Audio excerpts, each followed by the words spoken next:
જ્યારે વિશ્વભરમાં ઘણા લોકો નશો કરીને નવા વર્ષનું સ્વાગત કરે છે, ત્યારે આપણા દેશમાં મોટી સંખ્યામાં લોકો ધાર્મિક યાત્રાઓ કરે છે. નવા વર્ષનું સ્વાગત કરવા માટે સુરતમાં અનોખી ઉજવણી થઈ રહી છે. અમરોલી કોસાડ વિસ્તારમાં વૈજનાથ ધામ મંદિરમાં જૂના વર્ષ 2025ને વિદાય આપવા અને નવા વર્ષ 2026ને આવકારવા નવકુંડ મહાયજ્ઞનું આયોજન કરવામાં આવ્યું છે, જે લક્ષ્મીનારાયણ દેવ અને શનિદેવ મહારાજને સમર્પિત છે.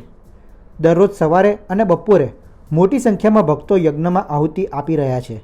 દેવીના પરમ ભક્ત તપસ્વી સંત શ્રી વિજય આનંદ પુરીજી મહારાજના માર્ગદર્શન હેઠળ 9 દિવસીય શ્રી લક્ષ્મીનારાયણ મહાયજ્ઞ અને શનિદેવ મહાયજ્ઞનું આયોજન કરવામાં આવ્યું છે.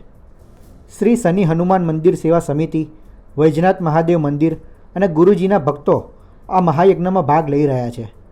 ભક્તો દરરોજ સવારે 9 થી 12 અને બપોરે 3 થી 6 વાગ્યા સુધી હવન કરી રહ્યા છે. આ યજ્ઞનો આયોજનનો હેતુ આ નવું વર્ષ આવી રહ્યું છે તે બધા લોકો બધી અનેક રીતે અલગ અલગ રીતે ઉજવે છે, પણ આ એક હિન્દુ હોવાને લીધે આપણો દેશ હિન્દુ રાષ્ટ્ર છે એ પ્રમાણે અમે આ એક યજ્ઞ કરીને ઉજવીએ છીએ. 9 દિવસીય યજ્ઞ ચાલવાનો છે. હવે આ વિજયાનંદ ગુરુજીના સાનિધ્યમાં સભી ભક્તો બધા જ ભક્તો અહીંયા આવીને હવનનો લાભ લે છે અને પુણ્ય પ્રાપ્ત કરે છે.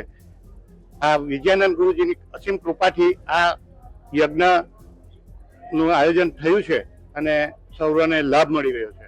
की जय। इस यज्ञ का उद्देश्य है 2026 हमारा मंगलमय रहे, मेरे पूरे राष्ट्र का, मेरे भारत का, मेरे जीवन का, मेरे भक्तों का सदा कल्याण हो। इस उद्देश्य से मैं नए पुराने वर्ष का विसर्जन और नए वर्ष का आगमन करता हूँ हवन के साथ। क्या फायदे होंगे इस यज्ञ में बैठने से? मनवांछित फल होंगे, इसमें तो फायदे के नाम ही नहीं ले सकते। जो इच्छा होगी, जो भी जिसकी इच्छा होगी वो प्राप्ति होगी, ये कंफर्म है।